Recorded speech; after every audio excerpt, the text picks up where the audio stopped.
나른한 오후입니다. 그렇죠? 예, 또 아주 따스한 봄날입니다. 아무리 바쁘더라도 우리 교회는 남산을 가까이 하고 있으니까 멀리 갈 필요 없이 예배 후에 남산만 한 바퀴 돌아도 봄 내음을 마음껏 느낄 수 있을 겁니다. 오늘 이제 6번째 야고보서 강해죠. 1장을 마치도록 하겠습니다. 1장 끝내는데 6차례의 시간이 필요했네요. 1장은 워낙 중요한 골격이 담아져 있기 때문에 조금 자세하게 다루었습니다. 자, 오늘 야고보서 1장은 우선 18절을 좀 한번 볼까요? 본문 들어가기에 앞서서 지난주 마지막 절이었죠? 제가 한번 읽습니다. 그가 그 피조물 중에 우리로 한 첫 열매가 되게 하시려고 자기의 뜻을 따라 진리의 말씀으로 우리를 어떻게 하셨습니까? 낳으셨느니라. 자, 이제 앞을 보십시다. 지난주 마지막 본문인데 우리는 이 땅에 새로운 생명으로 태어났어요. 근데 뭘로 잉태하여 낳게 하셨습니까? 진리의 말씀으로. 우리는 새로운 생명으로 태어났어요. 생명이 태어나면 그걸로 끝나는 겁니까? 그냥 손 털고? 그렇지 않죠. 태어나면 그 다음에 반드시 필연적인 다음 단계가 진행이 돼야 되겠죠? 성장입니다. 그러면 진리로 잉태되어 진리로 태어난 만큼 무엇으로 자라야 할까요? 바로 하나님의 말씀으로 자라는 것이 우리의 본분입니다. 그래서 오늘은 그 얘기를 하는 겁니다. 우리가 진리로 새 생명으로 잉태되어 태어난 만큼 어떻게 성장해야 되겠는가? 우리의 목적지는 온전하고 흠이 없이 구비하도록 하시는 것이 하나님이 우리를 이 땅에 새 생명을 주신 중요한 목적이었어요. 자, 그러면 이제 오늘 그 얘기를 야고보서 사도는 어떻게 풀어가고 있는가를 유심히 보도록 하십시다. 우리 19절을 한번 같이 읽어볼까요? 19절 시작. 내 사랑하는 형제들아 너희가 알지니 사람마다 듣기는 속히 하고 말하기는 더디하며 성내기도 더디하라. 예, 잠깐 이제 설명을 듣고 오늘 본문을 좀 이해했으면 좋겠어요. 우리가 이 땅에 진리라는 말씀을 통해 성령의 역사를 통해서 새 생명으로 태어났지만, 그래서 이제 우리 본성은 하나님의 말씀의 본성으로 바뀌었어요. 그런데 여전히 옛사랑의 희미한 기억과 흔적이 우리 속에 육의 본능으로 남아 있습니다. 그래서 항상 우리는 이 두 본성이 내면에서 충돌을 일으켜요. 새로 거듭났는데 여전히 우리 속에는 옛사람의 희미한 그림자가 아직도 자리 잡고 있어서 계속 충돌을 일으키는 거예요. 이것이 무엇을 가로막고 있는가 하면 우리의 성숙과 성장을 가로막습니다. 그래서 이 가로막는 걸 제어하고 통제하고 걷어내기 위해서 뭐가 필요하냐면 하나님의 말씀이 필요하다는 거예요. 그래서 오늘 야고보서 사도는 유독 자주 반복해서 많이 사용하는 단어 하나가 있어요. 그 단어를 좀 확인해 보십시다. 21절 보시면 그러므로 모든 더러운 것과 넘치는 악을 내버리고 너희 영혼을 능히 구원할 바 마음에 무슨 말씀이죠? 심어진 말씀을 온유함으로 받으라. 너희는 무엇을 행하는 자가 되고 말씀을 행하는 자가 되고 23절 누구든지 뭐를 듣고 행하지 아니하면 말씀을 듣고 행하지 아니하면 또 쭉 내려가서 25절 볼까요? 자유롭게 하는 온전한 율법을 들여다보고 있는 자는 온전한 율법이 뭐예요? 말씀이죠. 자, 이 짧은 문단 안에 이렇게 같은 단어가 반복될 정도의 기록은 사실 썩 그렇게 좋은 문장은 아닙니다. 근데 어떤 때는 중요하니까 문장의 형식과 질서를 뛰어넘는 필체와 기록들이 성경엔 굉장히 많습니다. 그러니까 첫 번째 명령이 뭐냐 하면 오늘 설교 구조는 이렇게 짜여져 있습니다. 세 가지 명령을 해요. 잘하기 위해서 무엇이 필요한가? 세 가지 명령을 해요. 그리고 그 세 가지 명령 끝에 그럼 우리는 어떤 실천적인 삶을 살아야 될 것인가? 순종해야 될 것인가? 세 가지 실천 사항을 설명합니다. 세 가지 명령, 세 가지 실천으로 오늘 이야기는 만들어져 있어요. 첫 번째 19절을 잘 보세요. 내 사랑하는 형제들아 너희가 알지니 사람마다 듣기는 속히 하고, 그러니까 첫 번째예요. 첫 번째 뭘 하라고요? 듣기는 속히 하라. 그러니까 우리가 얼핏 이걸 좀 깊게 들여다보지 못하면 이렇게 오해할 수가 있어요. 누구랑 대화하다가 먼저 네 말 먼저 많이 쏟아내지 말고 상대방 말을 먼저 좀 들어라. 그 얘기가 아니에요. 이 듣기는 속히 하고라는 말은 즉 하나님의 말씀을 먼저 듣고 그 뜻이에요. 하나님의 말씀을 먼저 듣고 그 이유는 방금 말씀드린 것처럼 우리는 진리로 태어난 새 생명이기 때문에 우리에게 가장 DNA 체질상 맞는 양식은 하나님의 말씀이에요. 그런데 잘 보세요. 사람이 몸이 어디 고장이 나요. 또 속이 어딘가 문제가 생기면 외형적으로 제일 먼저 나타나는 증상이 뭐겠습니까? 밥맛이 똑 떨어집니다. 속이 들끓고 아픈데도 계속 밥맛이 땡기는 사람은 거의 못 봤어요. 제 생각. 막 아픈데도 배고프다 그런 사람 못 봤어요. 다 천하 진수성찬을 차려놔도 싫다 그래요. 그러니까 우리 영혼에 문제가 생기면 제일 먼저 나타나는 현상이 성경에 대한 의욕과 허기가 싹 사라져요. 지금 내가 성경을 안 읽은 지가, 말씀을 안 들은 지가 오랜 세월이 되는데도 전혀 그 허기와 배고픔을 느끼지 못하고 있다면 둘 중에 하나예요.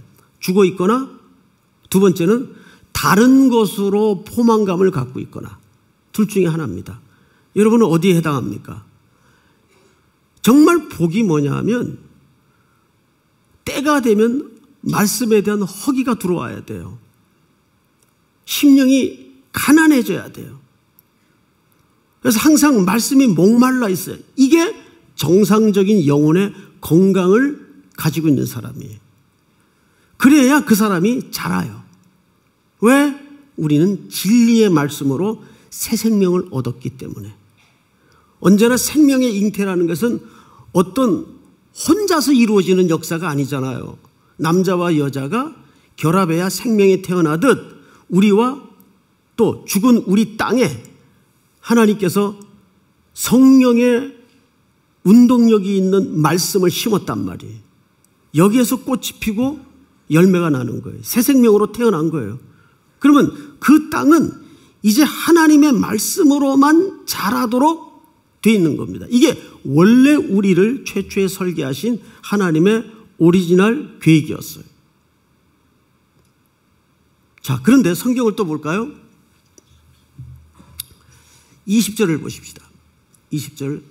사람이 성내는 것이 하나님의 의를 이루지 못함이라. 뭘 이루지 못한다고 되어 있죠? 의를 이루지 못한다고 되어 있어요. 이 의라는 말은 이런 거예요. 마태복음 3장을 좀 열어주실까요? 자, 같이 읽습니다. 시작. 예수께서 대답하여 이르시되 이제 허락하라. 우리가 이와 같이 하여 모든 의를 이루는 것이 합당하니라 하시니 이에 요한이 허락하는지라. 우리는 예수 그리스도를 구주로 고백하는 순간 인칭을 받아야 돼요. 칭의가 이루어져요. 그러니까 그때는 신분이 바뀌는 겁니다. 나의 어떤 공로 없이 하나님이 우리를 의롭다 칭해 주시는 거예요. 이것은 칭함을 받을 만한 자격이나 조건이 갖추어져서가 아니라 정확하게 그냥 일방적인 하나님의 사랑의 역사요, 구원의 역사예요. 이제 신분을 바꿔놨어요. 너는 내 아들이다. 그런데 이제 하나님의 자녀가 되었으면 그 자녀다웁게 만들어가는 성숙의 과정이 필요합니다. 그것을 오늘 야고보 기자가 1장 초반에 뭐라 그랬죠? 온전하고 구비하여 흠이 없도록 하는 것이 하나님이 우리를 끌고 가시는 의의 충만한 자리예요. 근데 그 과정이 남았단 말이에요. 그래서 그 첫 번째 명령으로 하나님의 말씀을 들으라, 먹으라, 그 뜻이에요. 그런데 여기에 문제가 하나 있죠. 말씀을 먹는데 성경에는 어디에도 이런 게 없더라고요. 좀 아쉽게도. 말씀을 어떻게 읽는지, 또 어떻게 체계적으로 공부를 해야 제대로 공부를 하는 건지 일체 방법론이 성경 어디에도 제시되어 있질 않아요. 왜 그랬을까? 이왕이면 말씀을 먹으라, 말씀이 중요하다, 이런 걸 엄청 강조해 놓으시고 전혀 강론에 대해서, 즉 방법론에 대해서는 일체 성경이 어떤 제안과 제시도 없어요. 왜 그랬을까요?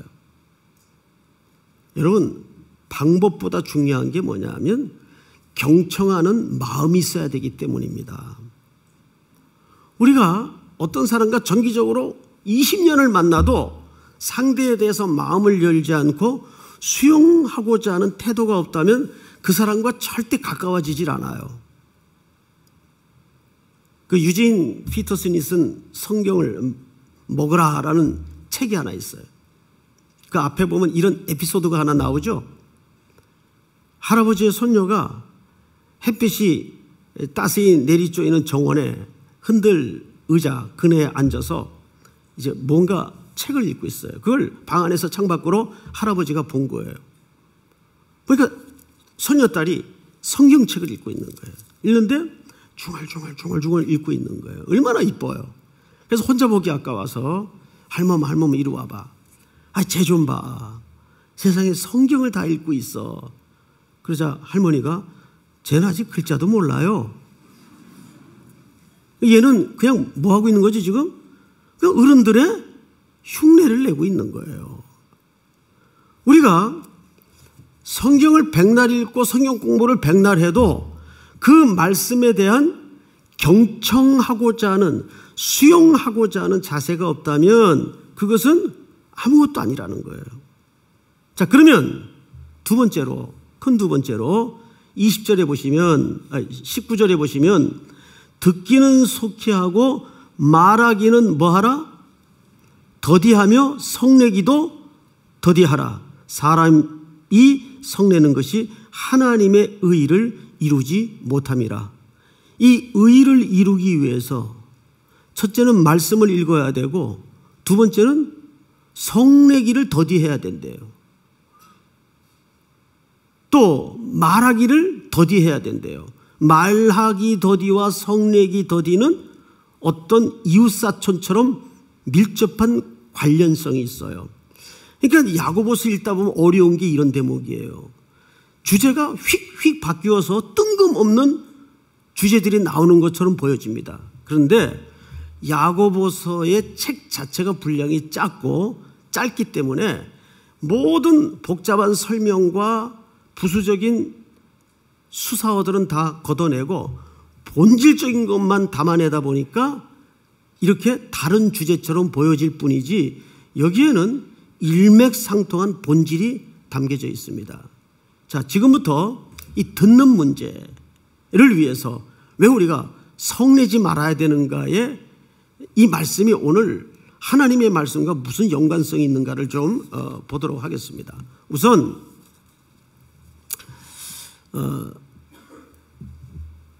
말을 많이 하는 사람들은 특징이 하나 있어요. 우리 친구 중에 말이 많은 친구가 있어요. 만나면 거의 제가 말할 시간이 없어요. 혼자 얘기하다 다 끝나니까.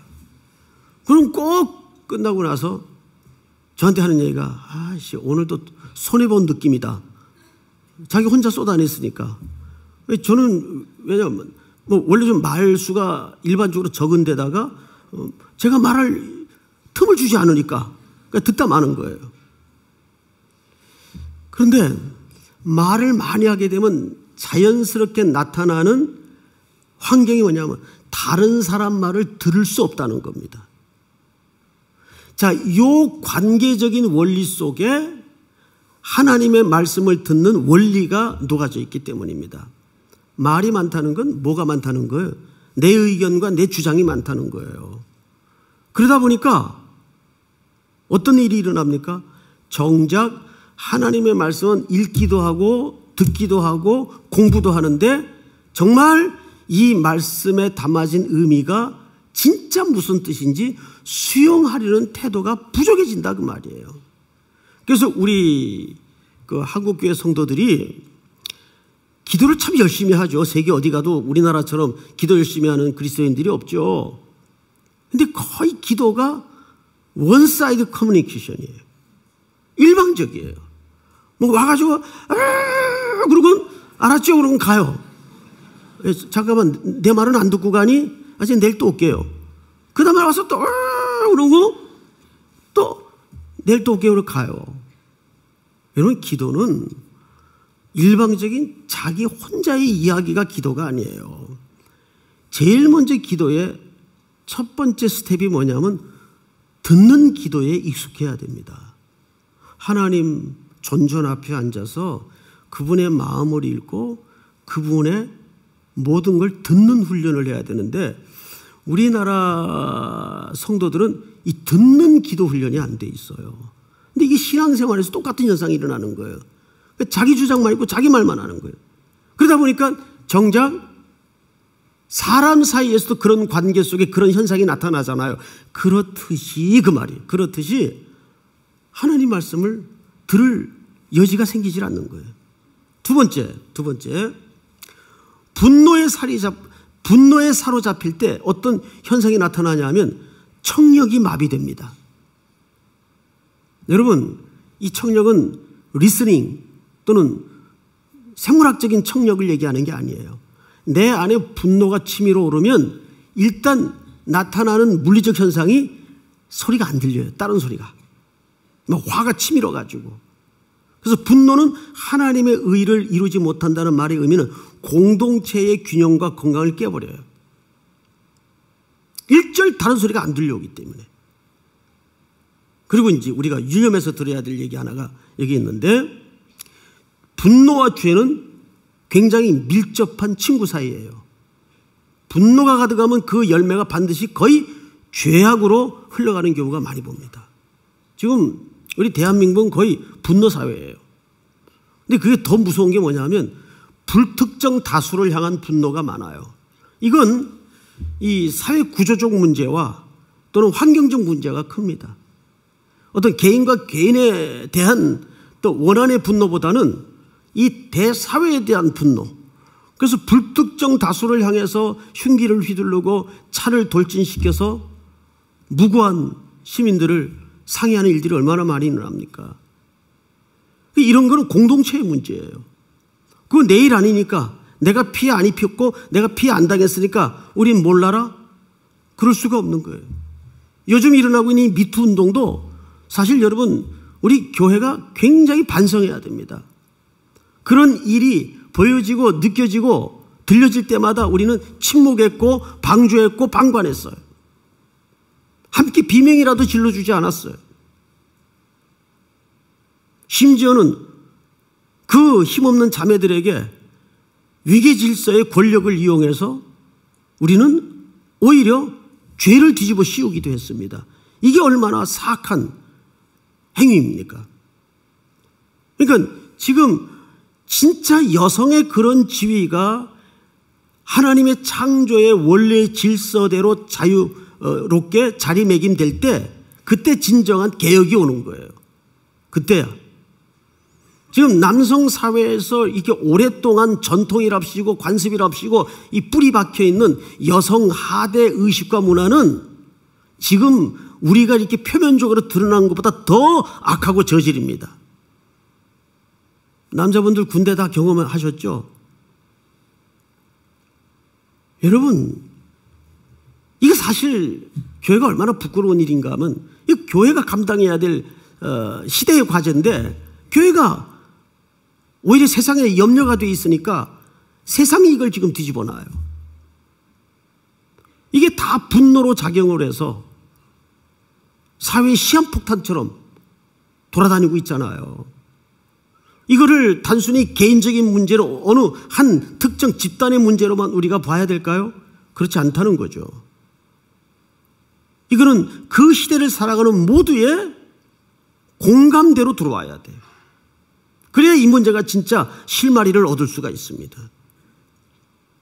자, 그런데 야고보 기자는 이 분노 문제에 대해서 인간의 분노는 이거 조심해야 될 문제인데 어떤 은밀한 감정이 내재되어 있는가 하면 첫째, 그 분노 속에는 자칫 잘난 채, 자기 잘난 채, 자기 주장, 관용하지 못하는 태도, 완고함, 자기 의의가 도사리고 있을 경우가 많다는 거죠.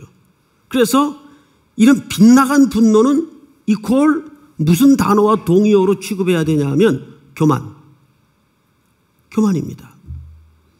소위 의로운치 않은 사람들 가운데 이런 증상을 공동체 안에서 절제 없이 드러내는 경우가 굉장히 많아요. 예수님도 적절하게 때로는 분노하셨어요. 그런데 예수님의 분노는 철저하게 계획된 분노였어요. 성전에서 상을 둘러엎을 때도 채찍을 만드셔서 벼르고 있었어요. 그것은 의도적인 계획적인 분노였지 우발적으로 터뜨려진 분노가 아니라는 얘기예요. 또 하나, 우리 대부분은 우리가 성화 과정에서 아직 거룩한 분노까지는 우리는 이룰 수 없는 연약성을 갖고 있어요. 그래서 이 분노는 어쨌든 가장 핵심이 뭐냐 하면 귀를 닫게 만든다는 겁니다. 자기 속에 북받쳐오르는 어떤 주장과 감정 때문에. 그러면 사람의 소리를 못 듣잖아요. 마찬가지로 하나님의 음성을 그런 원리에서 우리가 들을 수 없다는 거예요. 그래서 성내기를 더디하라. 이게 두 번째 야고보 기자가 선포하고 있는 명령입니다. 그 다음에 세 번째로 우리 22절을 한번 볼까요? 22절. 너희는 말씀을 행하는 자가 되고 듣기만 하여 자신을 속이는 자가 되지 말라. 자, 세 번째는 뭐예요? 말씀을 행하는 자가 되라. 듣기만 하고 자기를 속이지 말라 그 말이에요. 그러면서 야고보 기자가 이상한 예증을 하나 꺼내듭니다. 23절 같이 한번 읽어볼까요? 시작. 누구든지 말씀을 듣고 행하지 아니하면 그는 거울로 자기의 생긴 얼굴을 보는 사람과 같아서 제 자신을 보고 가서 그 모습이 어떠했는지를 곧 잊어버리거니와. 이게 좀 이상하죠? 이게 뭔 소리인지 잘 클리어하게 들어오질 않죠? 한번 읽어가지고는. 그리고 이 본문은 오늘날 개념으로 읽어서는 안 됩니다. 1세기 시대의 거울의 상태와 용도를 잘 이해해야 이 말이 갖는 의미를 정확하게 해석할 수가 있습니다. 요즘 남자고 여자고 참 거울을 많이 봅디다. 거울이 없을 때는 스마트폰 셀카 모드로 해가지고 노상 거 쳐다보고 있더라고요. 웬 셀카를 저렇게 찍나 봤더니 그게 아니고 그 이제 얼굴 쳐다보는 거예요. 그래서 뭐 뽀샵도 하고 뭐 그래요. 뭐 재밌게 스마트폰 하나 있으면 뭐 한없이 놀더라고요.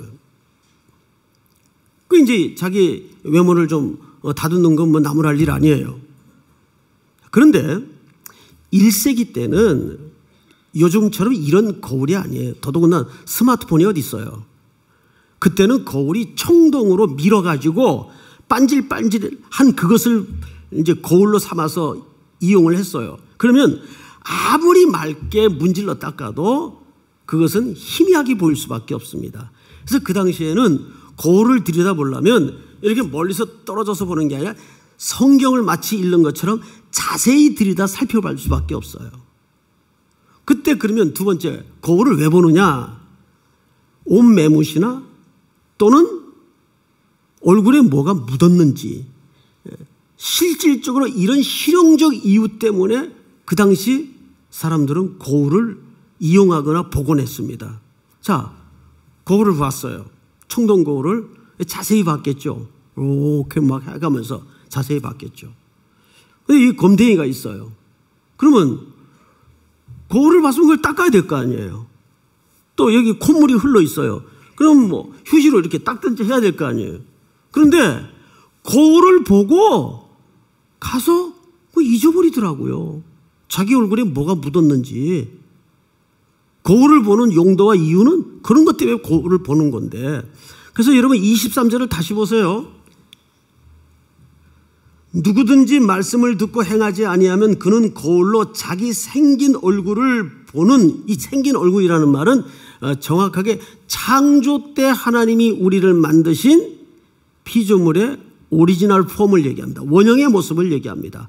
그 원형의 모습이 다 망가졌잖아요. 죄가 들어와서. 그런데 그 후에 하나님의 주신 수여된 말씀을 통해서 우리가 매일 그 말씀 앞에 말씀을 거울 삼아 어떻게 합니까? 우리가 우리 자신을 살피는 거예요. 아, 이게 잘못됐구나.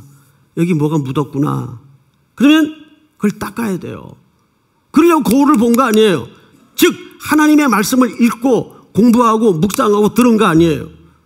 그런데 읽고 묵상하고 공부를 하고 나서는 아무 조치를 취하지 않아요.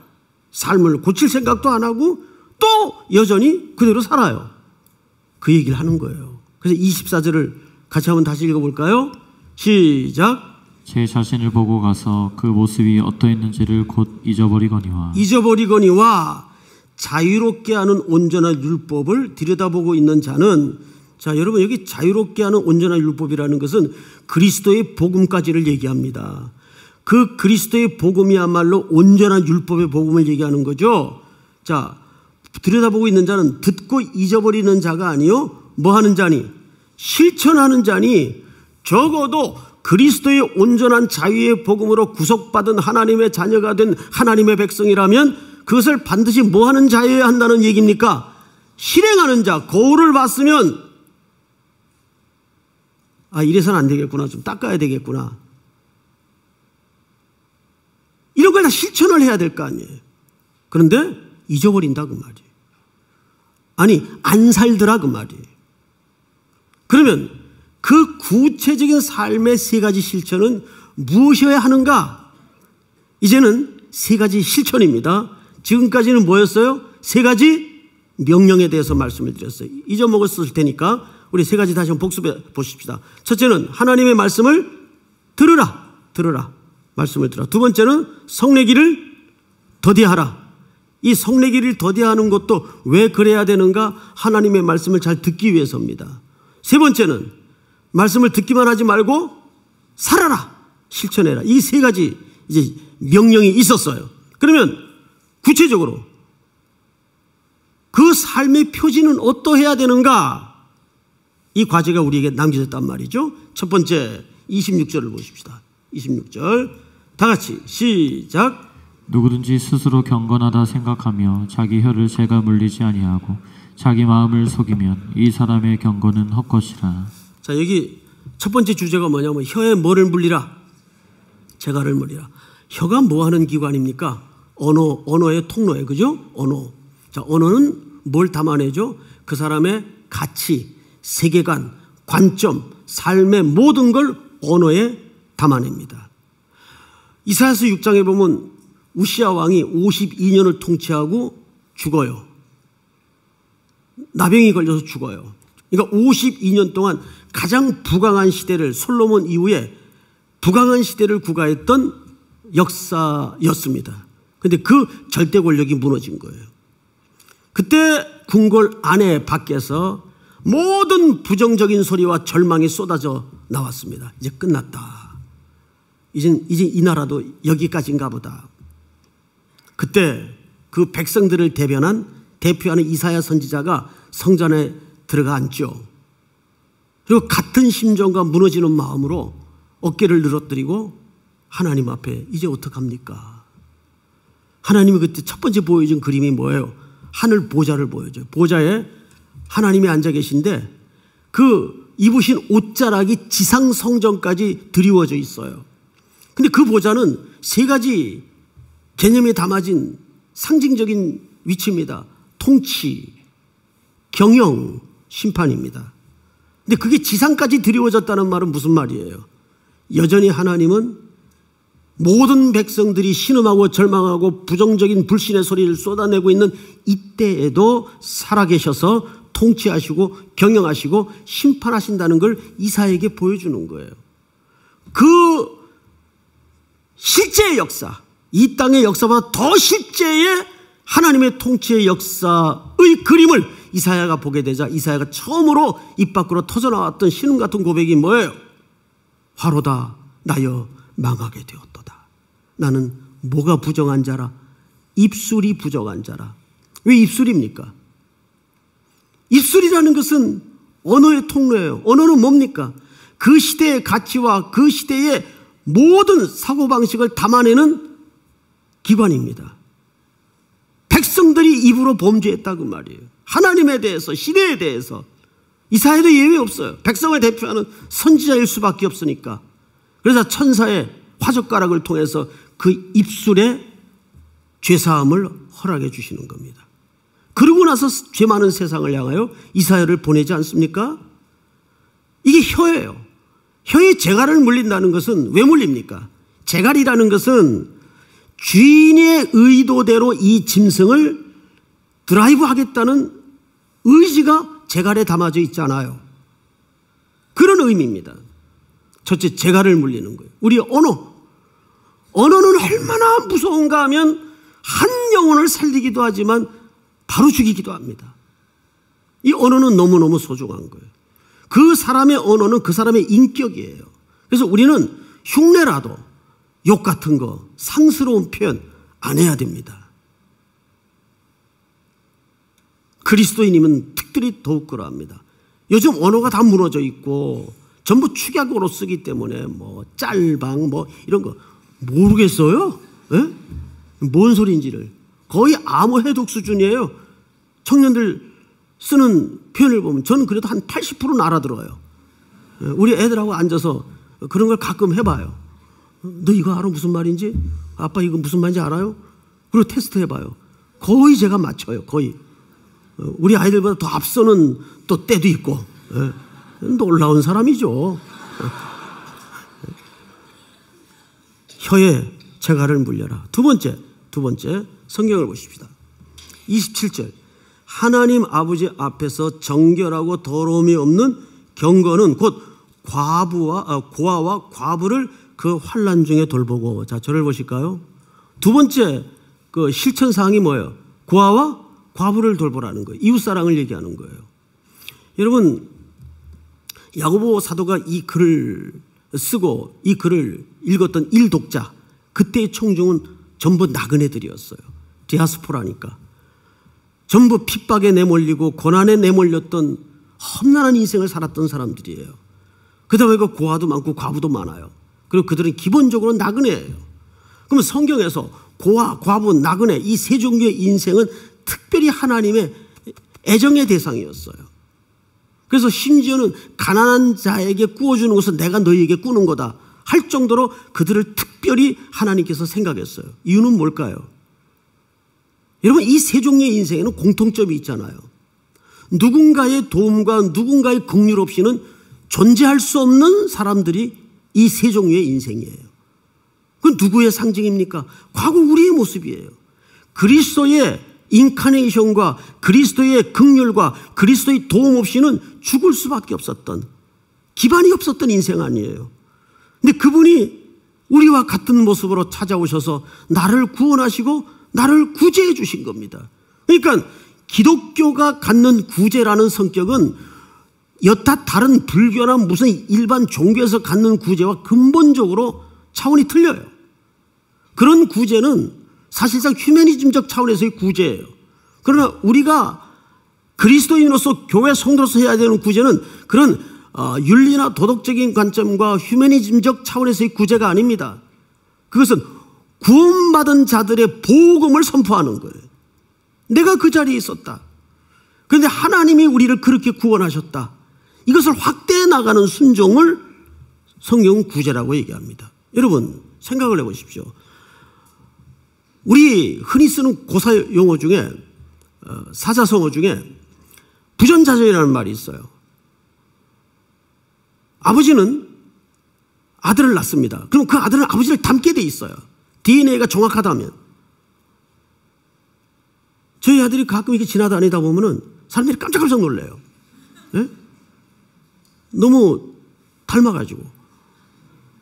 그 지나다가 저 비싼 애 보면 한번 붙들고 물어보세요. 제가 봐도 깜짝 놀래요. 그 닮게 돼 있어요. 그 씨가. 그러면 아까 진리의 말씀으로 우리를 낳았다 그랬어요. 그럼 여러분들이 어떤 형상으로 자라는 것이 정상일까요? 부전자전이 나타나야 될 거 아니에요? 아버지의 품성으로 자라는 게 맞는 거예요. 그렇죠? 그러면 그 아버지의 품성이 지금 여기서 실천사항으로 요구하고 있는 하나님의 품성이라 그 말이에요. 고아와 과부와 나그네를 돌아보는 아버지의 마음. 그게 당연히 누구에게 드러나야 될까요? 아들들에게, 자녀들에게 드러나야 될 거 아니에요.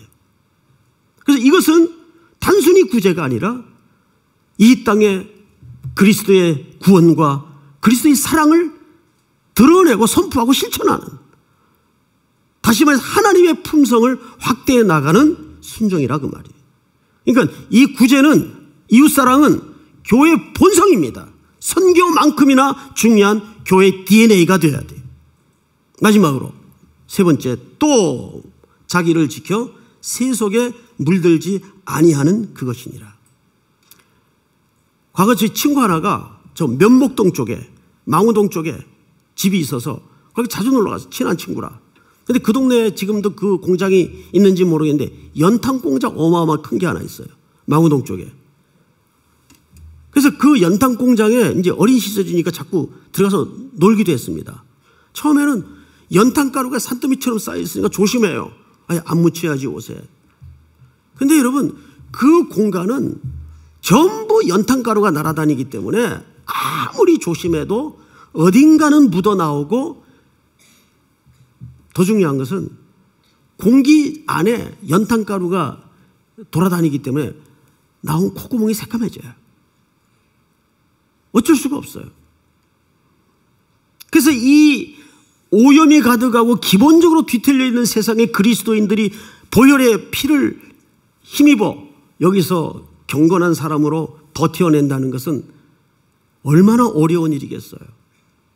기본이 죄악 세상인데, 기본이 고난 많은 땅인데, 그래서 이거를 어떻게 버텨내는 거죠? 하나님의 말씀으로 매일 씻어내는 거예요. 그러니까 우리는 가만히 있으면 잡초가 되고, 가만히 있으면 전부 썩고 부패하게 되어 있습니다. 그래서 버틴다는 건 가만히 서 있는 것 같지만 하나님의 말씀으로 매일 나를 씻어내는 격렬한 싸움이 벌어져야 돼. 세 가지 실천사항. 첫째, 혀에 뭐를 물리라? 재갈을 물리라. 두 번째, 고아와 과부와 나그네를 사랑해라. 그들을 돌보라. 이 교회의 DNA. 세 번째는 뭐예요? 자기의 개인적인 경건을 위해서 하나님의 말씀으로 매일 씻어내야 돼요. 이 세 가지 순종과 명령이 여러분들에게 한 주간 동안에도 깊은 묵상과 순종이 될 수 있기를 축복합니다. 우리 다 일어나십시다. 십자가의 길, 순교자의 삶.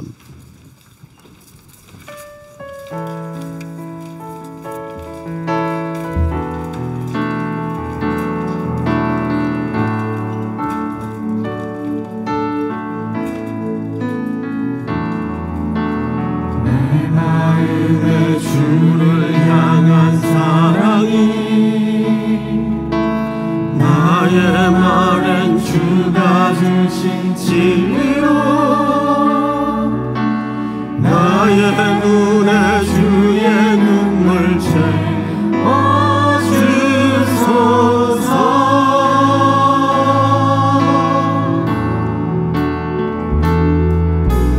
내 입술에 찬양의 향기라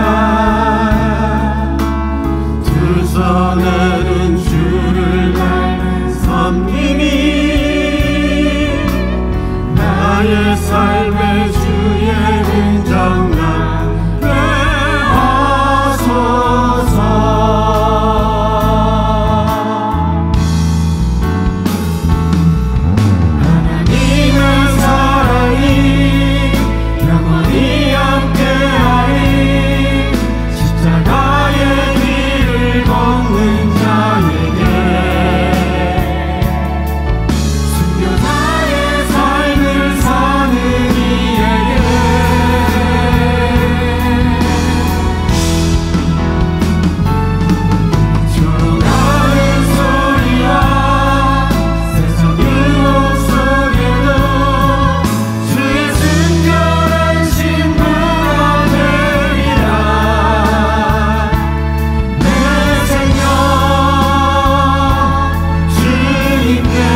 기도하겠습니다.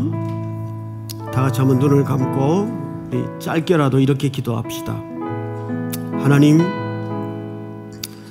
제가 하나님의 말씀으로 새 생명으로 태어났사오니 말씀으로 양식 삼게 하여 주시옵소서. 그 말씀을 잘 청종케 위해서 내 안에 분내는 일과 성내는 일을 더디하는 삶을 연습케 하여 주시옵소서. 말씀을 공부하고 듣고 읽는 자에 머물지 말고 그것을 고아와 과부를 돌아보는 일로, 혀에 재갈을 물리는 일로, 개인 경건에 힘쓰는 자로 순종케 하여 주시옵소서 하는 고백을 담아 우리 한번 주여 부른 다음에 한 주간의 삶을 놓고 기도합니다. 주여, 하나님 은혜를 감사합니다. 오늘도 우리들에게 귀한 말씀을